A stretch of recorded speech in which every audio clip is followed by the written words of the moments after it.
ఏపీలో మహిళలకు శుభవార్త. ప్రతి నెల రూ. 1500. మరియు వీటి యొక్క అర్హతలు ఇవన్నీ తెలుసుకునే ముందు మీకు మా ఛానల్ నచ్చినట్లయితే లైక్ చేయండి. మరిన్ని అప్డేట్స్ కోసం సబ్స్క్రైబ్ చేయండి. ఇటీవల ఆంధ్రప్రదేశ్ ప్రభుత్వం టీడీపీ ఎన్నికల్లో గెలవడం వల్ల వాళ్ళు 5 పథకాలను ప్రవేశపెడతానని ఒప్పుకున్నారు. ఈ పథకాలు ఒకదానితో ఒకటి అమలు చేస్తున్నారు. దీనిలో భాగంగా ఆడబిడ్డ నిధి అనే పథకాన్ని అమలు చేస్తున్నారు. దీనికి 18 నుంచి 60 సంవత్సరాల మధ్యలో వయసు గల వారికి అందుతుంది. ఆల్రెడీ పెన్షన్ వచ్చే వారికి ఈ పథకం ఉండకపోవచ్చు.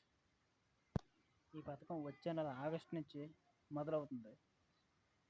దీనికి గల అర్హతలు 18 సంవత్సరాలు దాటిన వారు మరియు Aadhaar card, ration card, bank account, Aadhaar card number link అయ్యి ఉండాలి.